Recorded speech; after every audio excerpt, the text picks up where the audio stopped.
Hello and welcome to Technical Unit 3. Today we are going to focus on some of those fundamentals that we mentioned in Lesson 1.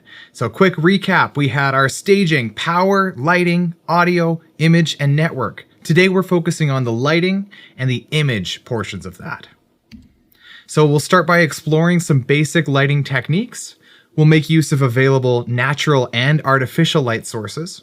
And then we'll move on to talking about image stuff. So we're going to consider different types of image sources, and we're going to establish some fundamental video knowledge so we can use those images effectively. We'll then look at combining multiple image sources, and we'll also explore some example video setups for virtual performances. Quick recap on lighting from what we said in our first lesson. Why is lighting relevant in live streaming? Well, it's because the subject needs to be illuminated appropriately for our camera to capture them well.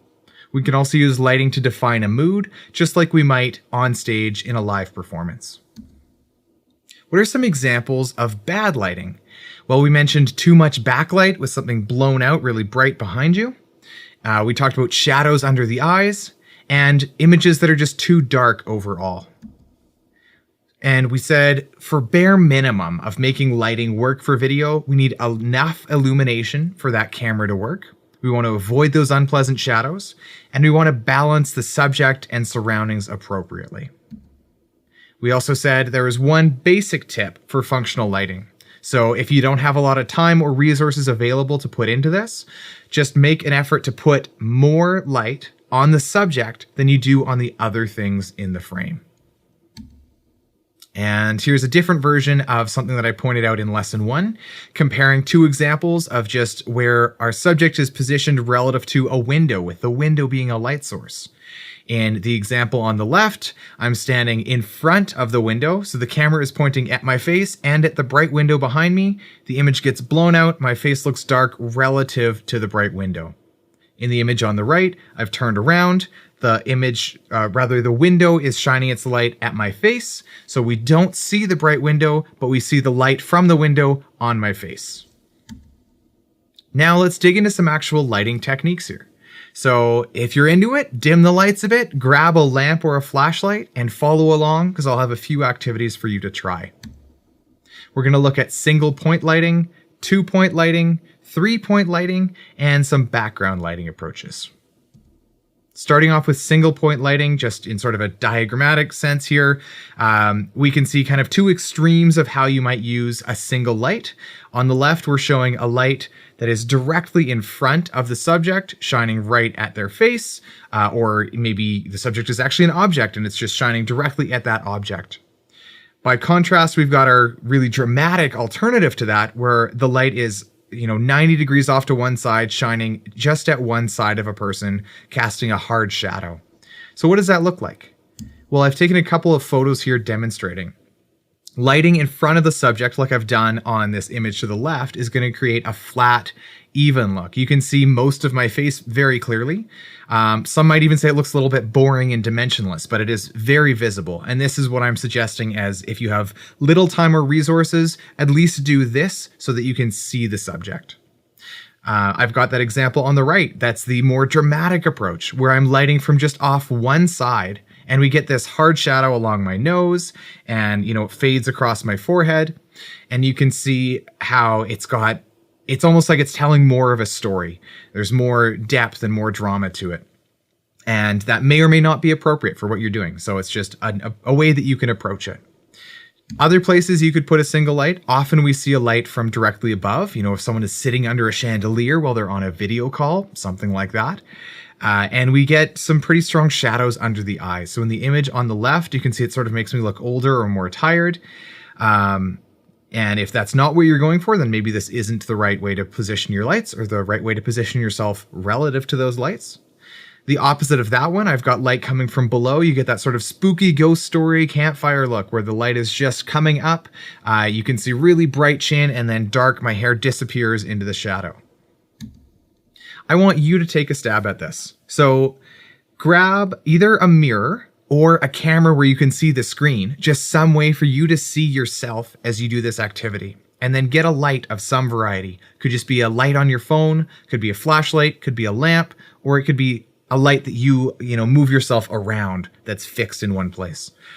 I want you to experiment to see how shifting the placement and angle of that light relative to yourself can change the way that you look. So you might even do this just with a window where you have a mirror or a camera and you stand, look, here's the window, there's the window. How does this affect the way that I am lit and the way I show up on camera? All right.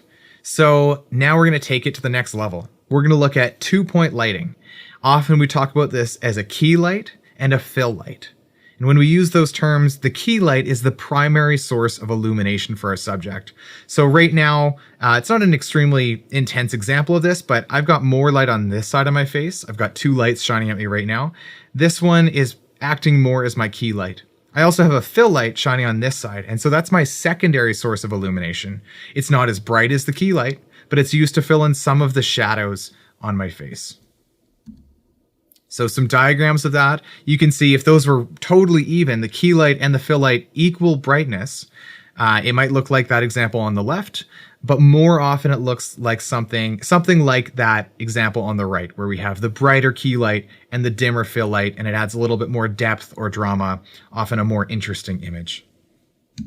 If we look at some photo examples of that, I've got sort of a progression from one extreme to the other here. So in the image on the left, I have the fill light and the key light equally bright. You can see both sides of my face in this photo rather have pretty similar amounts of light on them. And you can see there's a little bit of shadow near my nose because the light isn't directly in front of me. So my nose is casting a bit of a shadow on either side because there's a light on either side, but overall it's pretty even. In the middle photo, we've got that more typical example where the fill light is less bright than the key light. So you can see one side of my face is more shadowed. It's not very dark, but it's more shadowed. And the other side is brighter. The last image on the right has only the key light and no fill light.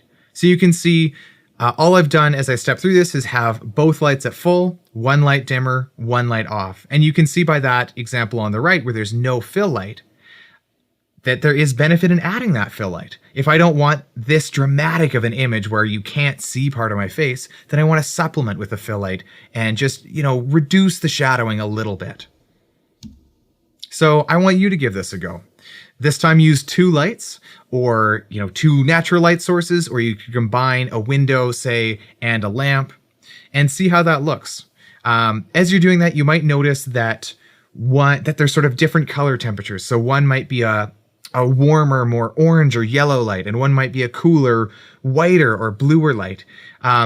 Regardless, you can absolutely combine those things and still use this as an effective exercise, but it's just something that's good to notice for when you're actually planning to use your light sources for real. Think about how that temperature might factor in. The biggest part is just, though, look at how the combined lights affect how shadowed or how bright the whole subject is using that mirror or that camera for you to observe the changes. So give that a go. We're going to go another notch higher here and look at 3-point lighting. So we have that key light we talked about. We've got that fill light for filling in some of the shadows. We're now adding what's often called a hair light. And that hair light, or sometimes it's thought of as a backlight, can create a subtle sort of glowing effect around the head and head and shoulders rather. And I'm not going to make you do this because it might be hard for you to have that many light sources or hands around to do all of this. But I've got a couple photo examples. So you can see in the image on the left, I've got a key light and a fill light like we saw earlier, and no hair light behind me. In the example on the right, there is a light behind me. It's actually my wife holding a lamp, standing behind me, shining down and sort of from one side, and you get that glow on my hair. This is especially useful in this example where my dark hair against the dark background can otherwise sort of blend in a bit. The hair light kind of makes it pop, and I stand out and get some more depth. We can also look at background lighting where we're illuminating the background. So that can be great for separating the subject from the background, especially if we're using different colors. We can also use some background lighting in sort of a practical lighting context where you're featuring specific elements of a set or props. Maybe you have some really cool collection of items behind you and you want to cast a little bit of light, just enough that people can see it. That is a really effective way and a common way to use background lighting. You'll see that all the time with people who are doing even tutorial videos on YouTube. So here's a photo example of some background lighting. You can tell that dark background I had before was actually just a very wrinkly bed sheet.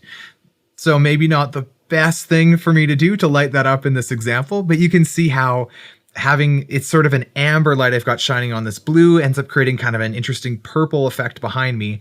And I absolutely pop out from that background now. There's no way I'm getting lost in it. There's tons of separation between me as the subject and the background. So which of these techniques should you use? Well, I would say start off by figuring out what your weakest links are. If you have a really dimly lit face, then maybe look at getting some more light onto your face. If you've got something blowing out the background, see if you can reduce that. Find what's worst and fix that, and then take it from there. If you have the ability to continue improving your lighting beyond that, then consider how much dimension you might want. How much of that shadowy depth would be beneficial for your video? Do you want some more drama or just a little bit more interest? Or is it appropriate to just get something that's kind of flat and even and functional? Do you need to feature any sets or props or backgrounds? Now that you've got the subject illuminated appropriately, you can start to look at that. See how you can supplement in your environment. If you're not sure what to do though, always as a fallback, think of that even lighting of the subject. No one's ever going to complain, really. If they can see the subject nicely, it's going to work just fine. If your subject is wearing glasses, you may need to factor in how reflections are going to be visible on the camera. So these glasses that I'm wearing right now, they're not especially good at blocking out glare or reflections. And you can see a little bit as I move my head, you get these reflections of my lights showing up on camera. So I've got two lights going right now, one kind of here and one kind of here, both sort of angled, I don't know, a little wider than 45 degrees off to either side. And honestly, it's a little bit wider than I would prefer for the way it looks on my face. But this was my best compromise for reducing the reflections on my lenses. So if I turn my head so that my glasses are facing this light, you can absolutely see, there it is. There's a bright square of light right there. And I can confirm for myself that it's this light because if I wave my hand, that casts a shadow in my lens, right? So I know it's coming from there. If that light was behind my camera, pointed at me, and I have these very reflective lenses, anytime I'm looking anywhere near the light, there's going to be reflection in that camera lens. So I've peeled it out a little bit wider, and now as long as I don't look too far over, you're not going to see this as often in my lenses. So keep that in mind if you're working with anything reflective. Just be considerate of the angle of incidence and the angle of reflection and how that's going to show up in your camera lens. Let's move on to creating and combining image sources. So starting off with a bit of a recap on what we said in lesson 1 about images. How do images factor into live streams? Well, all live streaming and most other virtual performances include some sort of an image because they're video mediums. So that could be cameras, photos, logos, text overlay, video playback. Really, there's a broad range of things we could do here. And I did also say that your possibilities are pretty much just limited by what you can imagine and what you have the resources to realize. This is really a space to stretch out creatively and make your own vision and do your best to realize it. So in this section, we're going to discuss some of those different types of image or graphic or text sources and consider their applications. Just to simplify the discussion, I kind of refer to all of those things as image sources, whether it's words or a photograph. It's all image. It's something you look at. Then we're going to look at how to combine them and how to keep track of what we're seeing so we make effective choices. Let's start off in our types of image sources here with screen capture or screen sharing. We've all seen this. It's really common in our video calls when we need to share content with a client or a colleague.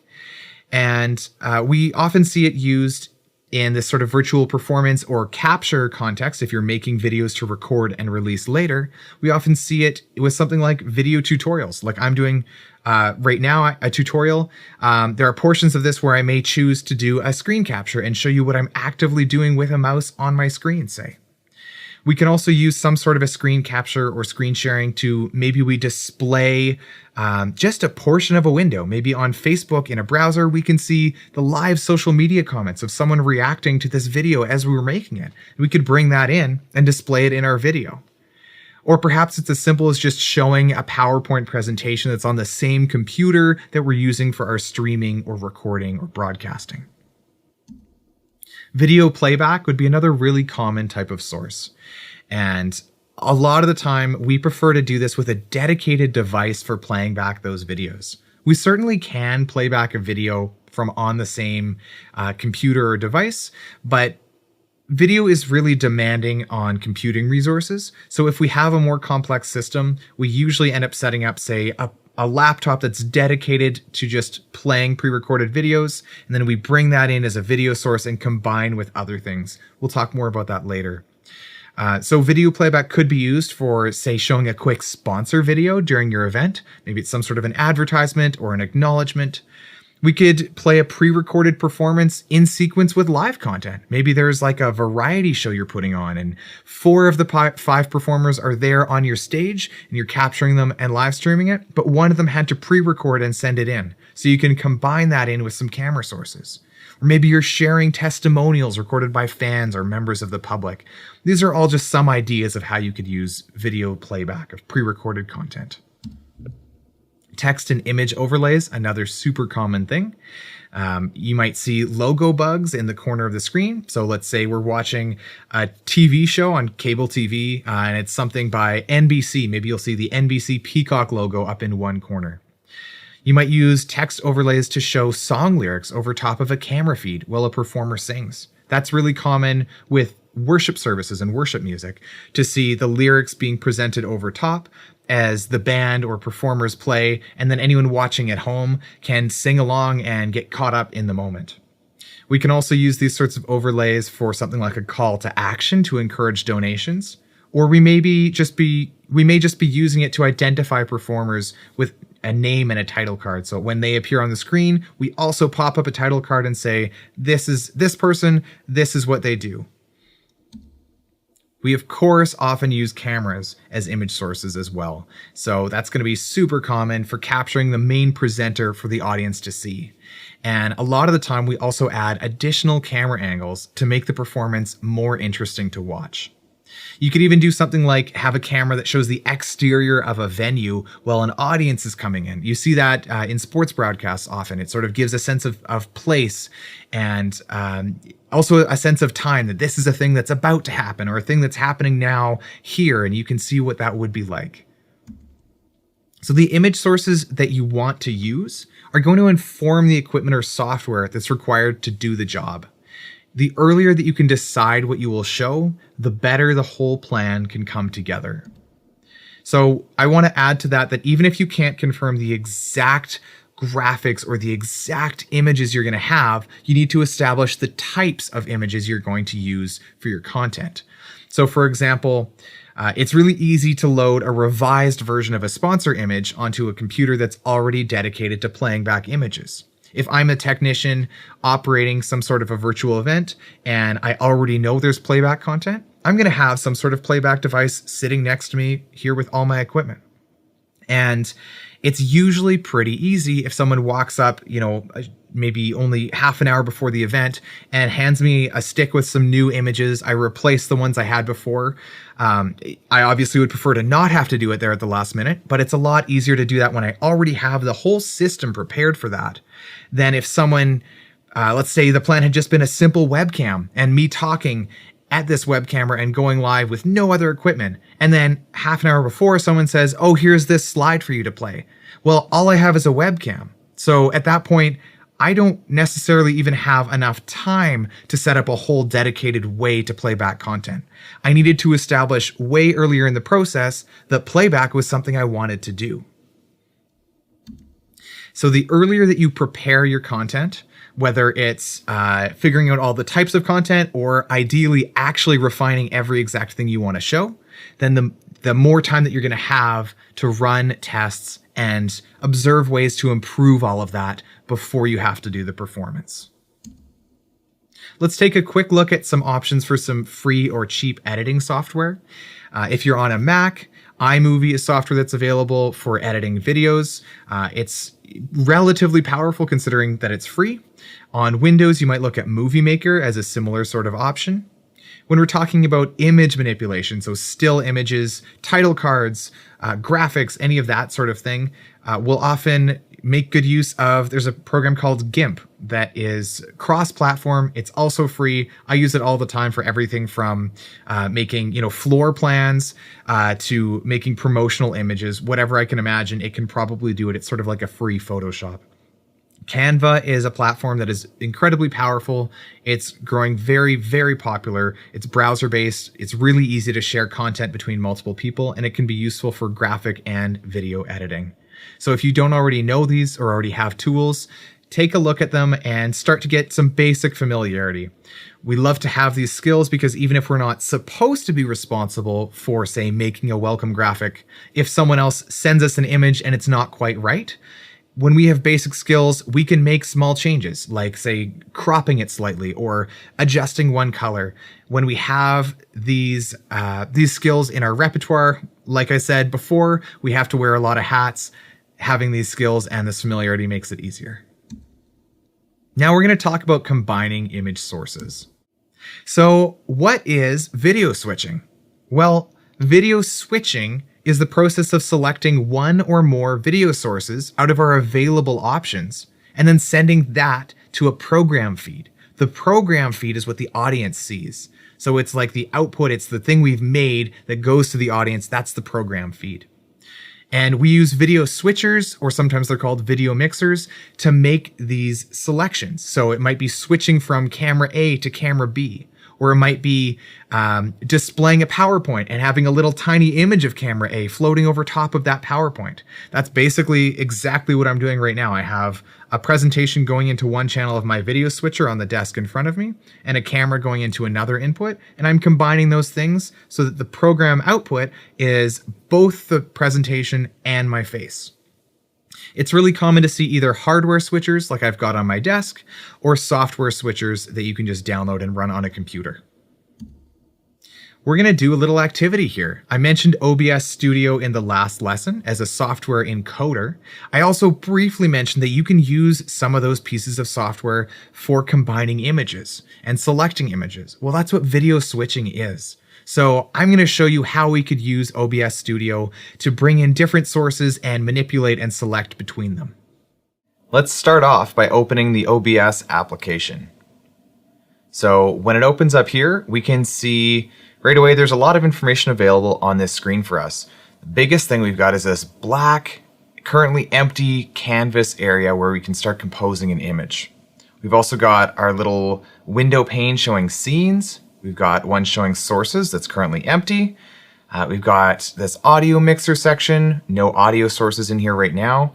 And then a few different controls for some transitions and sending our video out to a stream or recording, virtual camera. We'll look at these a little bit in a moment. So the first thing I want to do is make some scenes. Scenes are where we put our sources. Scenes are like, you might think of them as you can think of them as scenes in a performance, in a theater piece. There are certain things that happen or exist within that scene. So this first scene, I'm going to go ahead and rename it. And I'm sure there are a lot of hotkeys that I just don't know about. So if you want to put the time in, you can get way faster than me. I'm going to make a scene starting off that's called, we're going to make one called Welcome Cat. I'm going to make another scene, and this one is going to be called Talk Time. So obviously I have a bit of an idea of what I want to make here, what my show is going to be. I'm going to have one called Video Playback, and I'll do one more scene called Goodbye Cat. So I've got 4 different scenes. Still, for every one of these scenes, this source pane is empty. So I need to start adding some sources. Let's start with our Welcome Cat. I'm going to add in an image of one of my cats. So let's go Image, create new. I'm going to go ahead and name this image Bungie, which is the name of the cat. And I'm going to find, I've already put together some files. There we go. Bungie lounging on the back of a couch. And you can see right away, he is cut off, right? This image is bigger than the canvas area that I have. So I can grab a corner and resize it, move it, make it a little smaller, move it some more, and keep doing this until I'm close enough and trying to line it up and sort of try and get it right. You can see there's some overlap with those gray diagonal lines. Fastest thing I like to do, I just go transform, fit to screen, boop, it fills my space, and it's dead center horizontally and vertically. So I've got an image in here filling my canvas for this welcome cat scene. Now take a look at this sources pane. If I change to my talk time scene, there are no sources here because these sources relate to the selected scene. I'm going to go back to my welcome cat scene. There's my Bungie image source. Let's add a little bit more to this. I want to add some text. There we go. And sure, I don't really care what I call it here. Let's put in some text that will show up. I'm going to say, whew, that is not how to spell welcome. There we go. Maybe pick a font that I want. Let's go with this Barlow semi-condensed, make it really big so that I can easily drag and just resize to make it smaller. Let's say I want a funky color. I'm going to make this fade from pink into white. There we go. Obviously that doesn't look great on the pinkish wall, so maybe I'll put it over here, make it a little bit smaller. There we go. Now we've got some text and an image that exists together in this scene. Let's add one more thing. I'm going to do another image, and this is going to be, oh, I don't need all caps anymore, grasshopper. So find that image file. I've got one of a little cartoon grasshopper, and hit OK. There we go. It's showing up. I chose one that has a transparent background. It's a PNG file. And we'll say this grasshopper is just hanging out on the couch with Bungie. So we've got 3 different things here in this scene, and I've arranged them relative to each other as I want. Once again, if I move to this next scene, I don't see any of those sources, and my canvas is empty because there's nothing on the canvas yet for that scene. So now let's add something. This talk time one, I'm going to make this my webcam. So I'm going to go video capture device. Let's call it webcam. And I need to select that device. My computer has a list of available cameras here. I want my FaceTime built-in camera. You can see 1280 by 720. It says it's the resolution, which is not actually the same as my canvas. So I'm going to go ahead and I could, as I said before, I could just drag to resize and try and get this right. But I love this just transform, fit to screen function, and it's filling my canvas here. Great. So now I have one scene that's this sort of welcome thing, and I have this talk time scene that's me with a camera. I can, once I'm ready, I could go between those as appropriate. I'm going to add another thing to this scene. Let's say I want to do a title card. So I've prepared an image, and I just made something super quickly using GIMP as just some free image manipulation and creation software. Here we go, title card. Again, just with some transparency. And so this can sit right on top, and it's just, layered above or on top of the title card. If I were to rearrange these layers, it would be hidden because one would be behind the other. So I want to leave that title card on top of the webcam. And now you can see my camera feed and the title card. Let's add, as an example, we're going to do a bit of media playback. So I've got this scene I've called video playback, and I want a source for that one. So this is something I'm playing back that's an audio or video file. I'm going to go media source. And this one is a little silly clown type video I made called Clap Surprise, just for demonstration purposes. So here we go, clapsurprise.mov. That's our short 18-second video. I could do much longer videos if I wanted to, really. And right away, it's going to start playing because I have this selected. I'm not going to worry about the audio right now.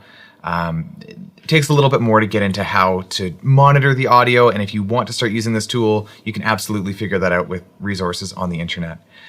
But I've got this scene that is just a video playing back. I've got one more scene I want to make, and that's going to be my goodbye cat. So why don't we show off our other cat, Hedwig.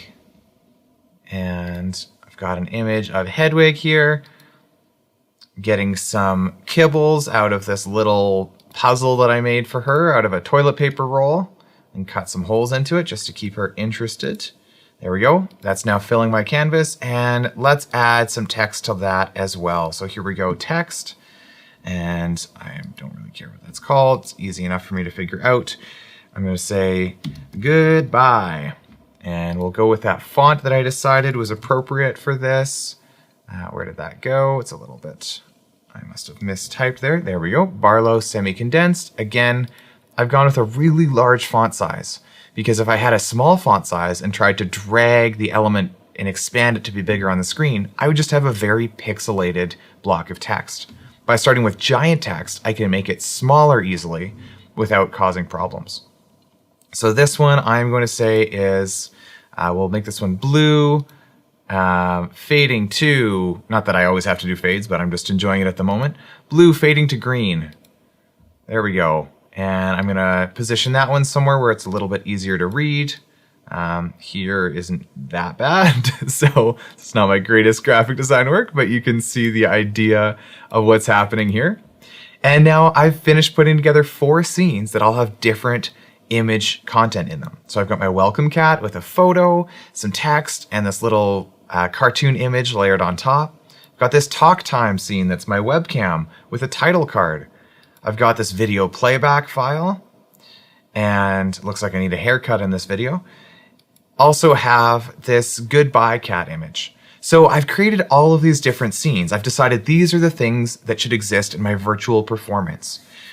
Let's go ahead and demonstrate how you can change between those things. I'm going to go into studio mode here. And right away you can see there's one video image pane here. It says preview, and one on the right that says program. Currently, it's the exact same thing. As soon as I start making changes, those will no longer look the same. What matters here is preview is whatever I have selected. So if I want to transition to that, this preview says, here's what you will see next. Program is, here's what the audience sees now. So I'm gonna go ahead and I wanna start off with my welcome cat. So I select welcome cat, and I transition, whoop, and you can see now what's live is my welcome cat. Let's say I've started streaming and the audience is tuned in. They're just seeing this welcome image as I prepare to perform. I'm waiting for my scheduled start time, say. And I know that I'm getting close to when I want to start, so I'm going to select this talk time as my next scene. So in my video switching here, I have talk time in my preview bus. And once I'm ready to go, I can transition.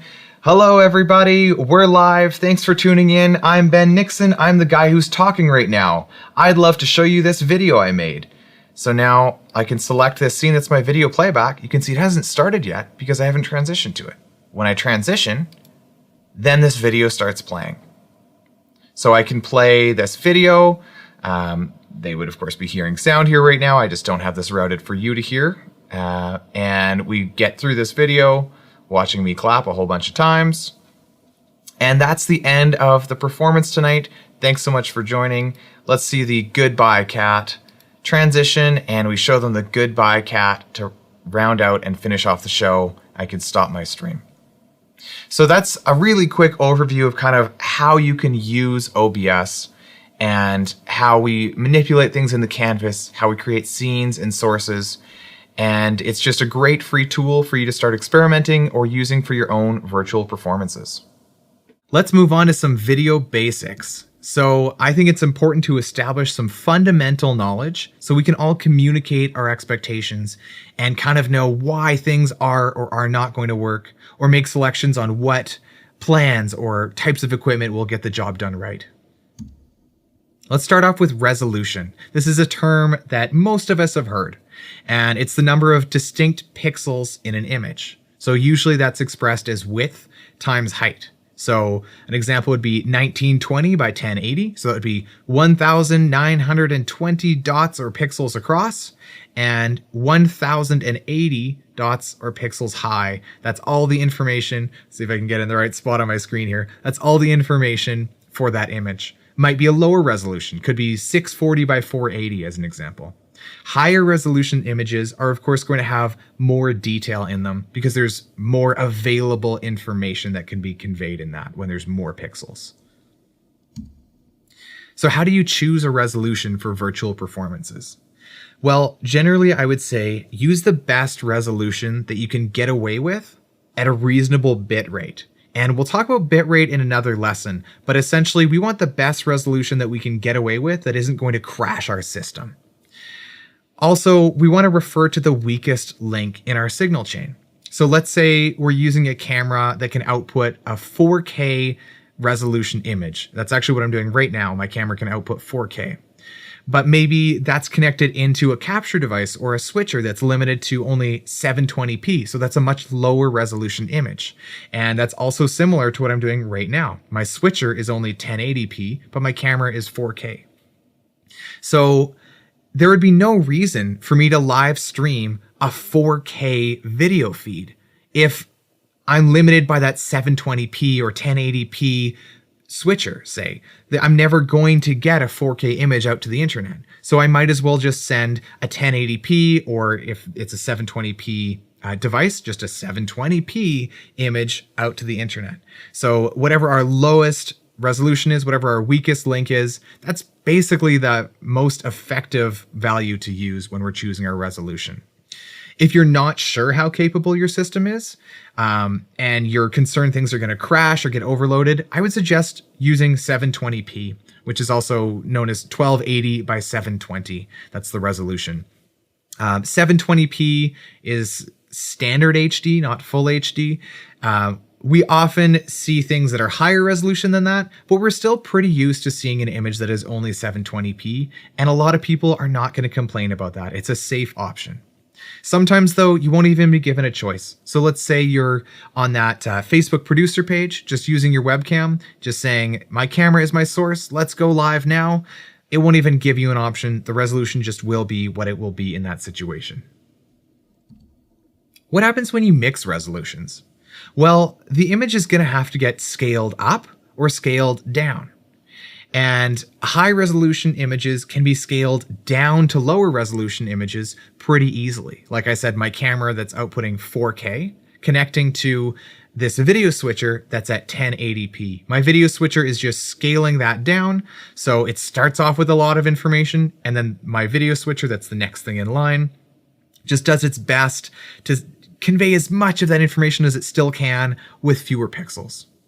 It's harder to go the other way. So going from a low resolution image up to a higher resolution image, trying to scale that up, often you're not going to be able to invent information to fill in those extra pixels that didn't exist there, at your camera, say. It's hard to fake more detail and have it turn out correctly. So usually what happens is we just get an image that gets blown up and you can see that there's big pixels. And that's when we often refer to something looking pixelated. So it's easier to scale from high to low. I think it's also really important anytime we're doing a virtual performance to consider the platform or destination video orientation. So is it going to be a landscape video? Also, we think of that as a widescreen video, or is it going to be a portrait orientation video? Most platforms are going to use a landscape orientation, but some of them, like Instagram or TikTok, are going to use a portrait or vertical video. I've got a couple of example images on this slide. So you can see that's me and my wife performing. We're jumping, mid-jump in that photograph. And that's the landscape image in just sort of a landscape-sized rectangle.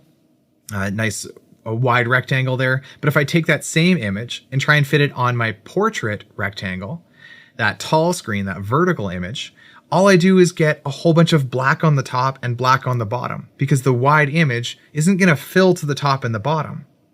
So it's really important that you plan appropriately to send the correct orientation video to your platform so that it fills all of the viewer's screen. Frame rate. Now, this is a term that maybe less of you have heard. But it is a really common thing in video that you need to be aware of. Basically, anytime you're using a camera, you need to know about frame rates. A frame rate is the frequency at which new still images are shown in series. So that rapid change of images provides a sense of movement.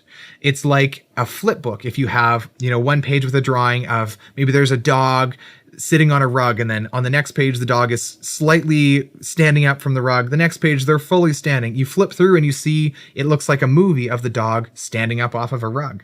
That's exactly how video and film work. It's just a series of images played really quickly. So if you have a camera, or even if you have video that you're playing back, any video equipment, any streaming is going to use some sort of a frame rate that says how many images per second. We express it in frames per second, or FPS. Some example frame rates that we see here in North America all the time, 23.98 frames per second, maybe 30 frames per second, or 60 frames per second. It's important to note that the decibel numbers, which are known as drop frame, are actually their own standards. So 23.98 is not the same as 24. I can't just round that and say it's the same thing. They're actually different numbers of frames per second. So cinematic movies are usually shot at 24 frames per second, so a little bit slower, you could say, fewer images per second that we see to represent something. And that's just been that way for decades and decades, and we're used to it. It feels natural to us to watch a movie that's shot at 24 frames per second. Live sports, though, are often presented at 60 frames per second because they're going to show more frames. There's going to be more detail of rapid motion. So with that 24 frames per second, maybe I move my hand quickly and there's kind of a blur that happens. And that might be okay for the context of what I'm presenting. But if I'm watching live sports, I probably want to see full detail of that motion so it looks really crisp the whole time that fast action play is happening. So higher frame rates better accommodate that faster movement, but they don't necessarily look better. It's just what's appropriate for what you're doing.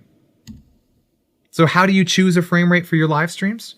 Well, as I said, live sports often work well at 60 frames per second. Video games also work well at 60 frames per second. Anything where you want fast motion to come through should be that higher frame rate. Anyone else, though, can do well with frame rates that are somewhere between 23.98 and 30 frames per second. 30 frames per second is really common for streaming. It's often a pretty easy choice to just go with that if it works with everything else that you're doing. Sometimes, just like with resolution, you may not be given a choice. If you're using a really simple interface like that webcam on Facebook, it's not going to ask you about frame rate at all. It's just going to do it. Let's look at some key takeaways of what we've just covered here. So we need to determine our resolution and frame rate, ideally before we set up, because it's simpler when all the devices use the same resolution and frame rate. I mentioned how you can scale down from one thing to another, but not always. So the simplest thing that you can do is just to have the same resolution and same number of frames per second on every device.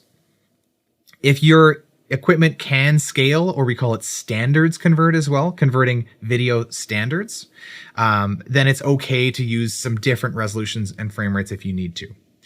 If your equipment doesn't offer that scaling or standards conversion, it can just straight up cause failures. I've absolutely had events that I've been trying to set up where someone told me, this camera I've set up for you is this, let's say it was, I asked them to set up a camera at 1080p resolution because I knew that my video switcher was running with 1080p resolution, and that particular video switcher was not capable of scaling. So what they actually did was they set up a camera that was at 4K. I connected it to my 1080p switcher and I didn't get an image. It was just black, just didn't work at all because those resolutions or frame rates maybe didn't match and I couldn't make that conversion. So consider your resolution, consider your frame rate, and try to make them match as much as you can. If you can't, just remember that may affect what you're doing. Let's move on to some equipment and setups because it's helpful to know some about equipment when we need to communicate with the people who are using it. What are the most common video connectors that we encounter? There's kind of two of them that we see in semi-pro and pro video stuff consistently, and that's HDMI and SDI. So HDMI, you probably recognize the shape of that connector because it's the same one that you'll see on your computer monitor, the display input. You might see it on a television. You might see it on a Blu-ray player, something like that. It's kind of it's a consumer standard that often also gets used with professional equipment. We also have SDI connections in professional settings, and that's a round one that locks into place, which is wonderful because then you don't accidentally snag a cable and have it pull free in the middle of your show.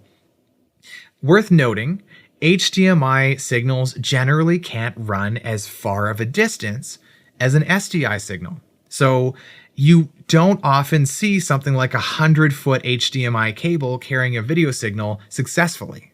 Whereas with an SDI signal, it's a lot more common to get away with that or even much longer without issues. What is a video capture device or a capture card?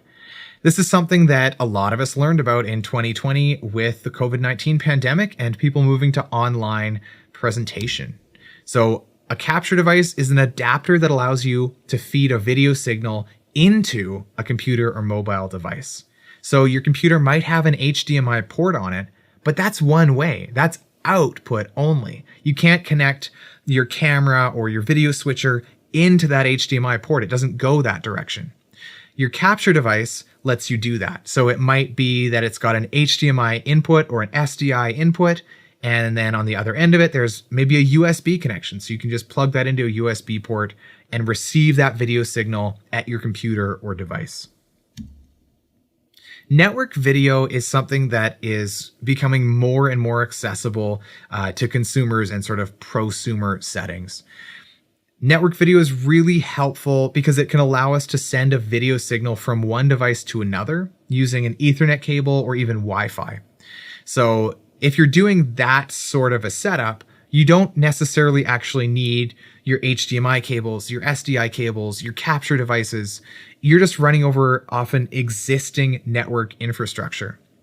And NDI is an example of a protocol that's growing in popularity that works nearly flawlessly on any existing consumer network that you might have in your small home or small business. If it's not a super complicated IT situation, you can just plug in one end, plug in some NDI type source here, plug in your computer over here, and receive that at your computer. This gives you lots of options for which sources go to which destination. So I could have that NDI enabled camera and send it to 4 different computers all at once just over this network connection. You may not end up doing this yourself if you're not getting into the really tech heavy stuff, but it's worth knowing because there are some very consumer friendly ways to use this. I even have an app on my phone that can just over Wi-Fi send a camera image as an NDI source to anything that wants to listen to NDI, including a laptop running OBS, let's say. What's a multi-view monitor? Well, that's a display that allows you to see multiple video sources at the same time. And usually we're going to see a bunch of individual sources in smaller squares or rectangles, and then a preview of what will happen if we execute a change on our video switcher, and then some sort of a program monitor showing what's currently live. So if you're running any sort of a video switcher, you really want to have a multi-view output, because then you can see maybe you've got 5 camera angles and they're all pointing at different parts of a stage. On your multi-view monitor, you can see what's happening at any given moment on all of those and go, oh wow, camera 3 looks really cool right now. And then you can select it to load it up in your preview, press your take or cut or whatever transition button and move that into the program output. What are some other types of monitors that we see? Well, I already mentioned program monitors. That's any monitor that is displaying your program feed, that feed that's getting broadcast to the audience. You could put program monitors in any number of places. You may have a dedicated monitor showing just the program image, also sitting near a technician, so they've got a lot of confidence in what's going out. Maybe you've got a program monitor in front of someone who's directing or producing the show. Maybe your stage manager who needs to know what's happening. A lot of people can benefit from getting a program monitor. We'll also often use the term confidence monitor for a monitor that we put near a presenter or performer, and that's going to be displaying some sort of content that they reference while presenting.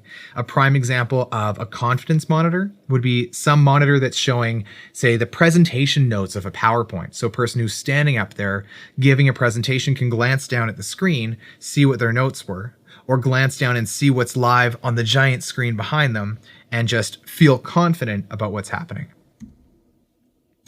We're going to move on to some example setups here. So we've got a few different diagrams coming up here that show video and streaming setups. And I want to point out that if these were complete technical plans, we would have a lot more on here because we would also need to factor in things like stands, accessories, other hardware. We'd have power for everything that needed power. We'd have lighting to illuminate everything appropriately. We'd have audio equipment. We'd have network equipment, network cables, network switches. All these things would be part of our system. So I just want to make sure you understand if you want to say hire a production company or build a production yourself to put on your event, your performance, there are a lot of things to consider. So there are other costs that you need to factor in here too. Let's start off with a simple video and streaming setup though. So we've got a stage, we have a camera pointed at it. I've got a little bit of a legend showing a couple different types of cables.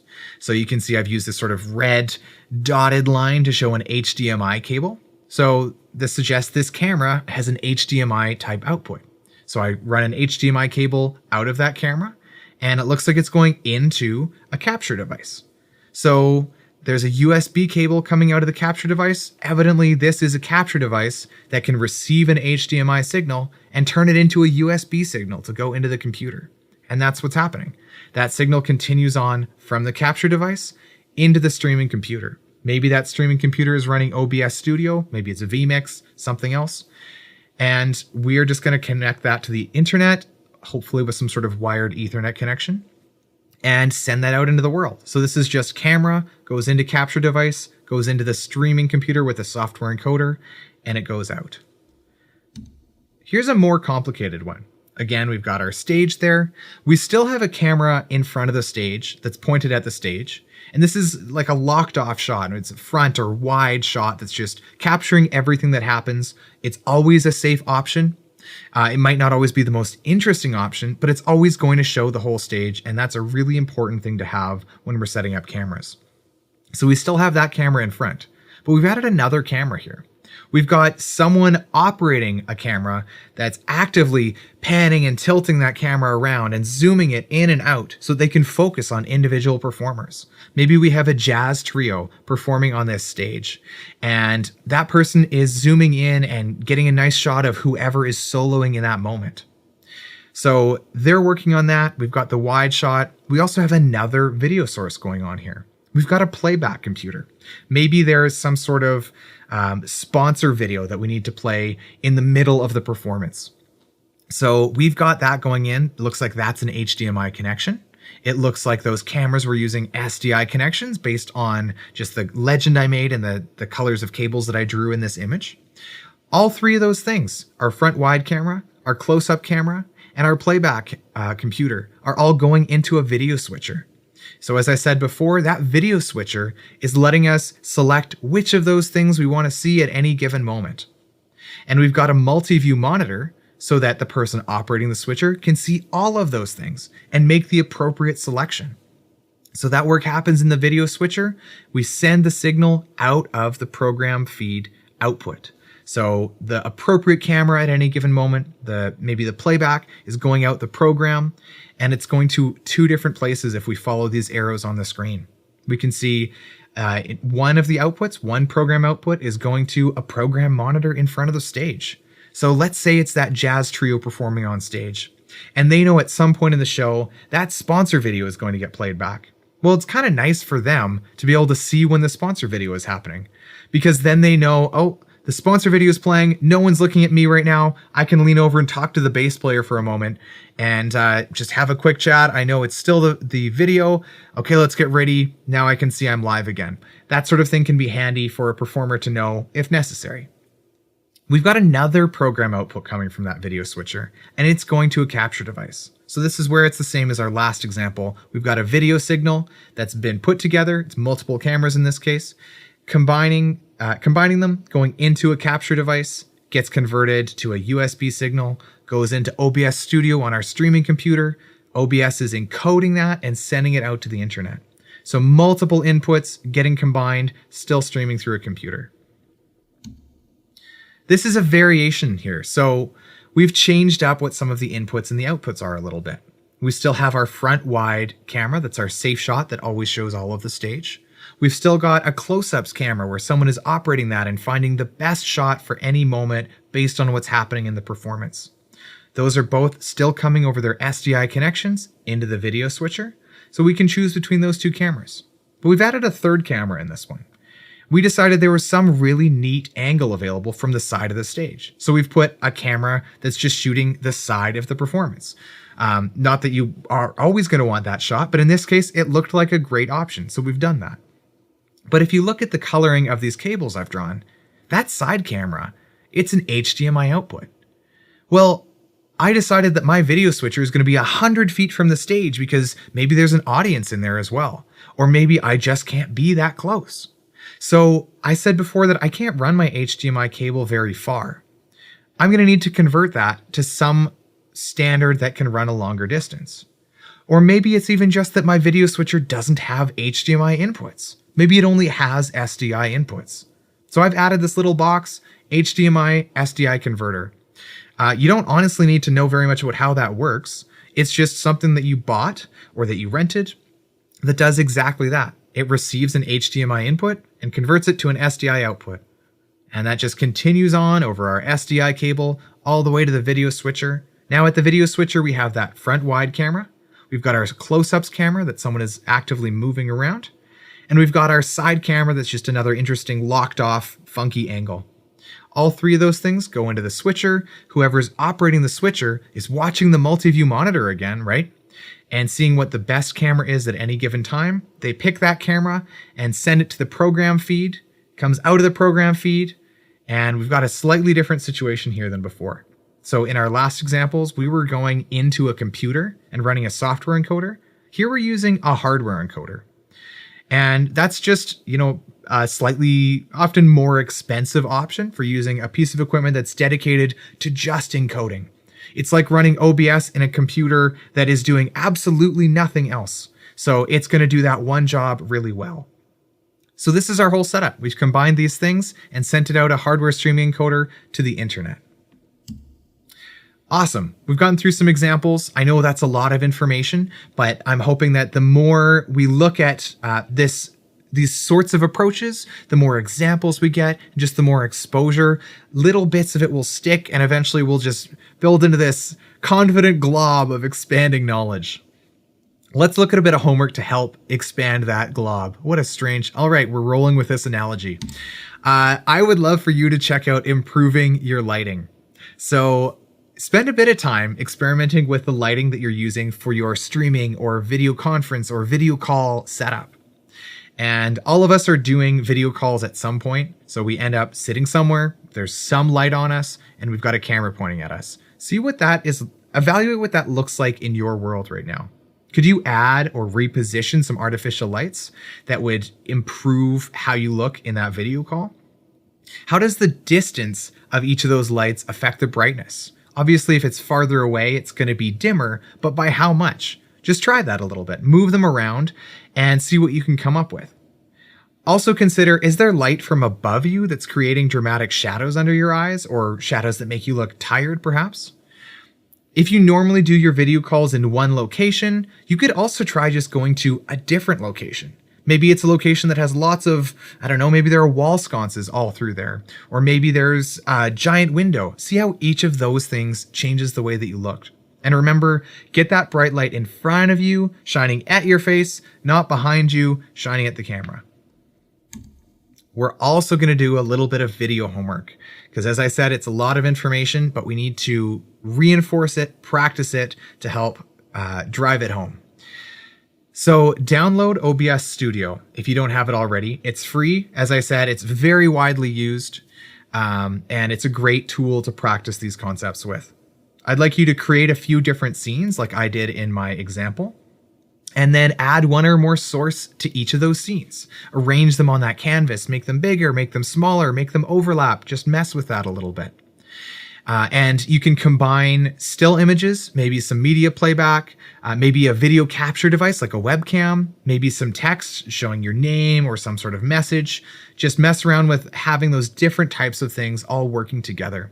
And then I want you to enter that studio mode in OBS where you see your preview and your program. And try switching between those scenes, sending different scenes to your program output by selecting them and hitting that transition button. So observe how that video switching affects what gets displayed on your program monitor, and just start to imagine what that could mean, what you could do with that knowledge, with that skill set, with that creative potential for your real virtual performances. Have fun with that, and I'll see you back here for lesson 4.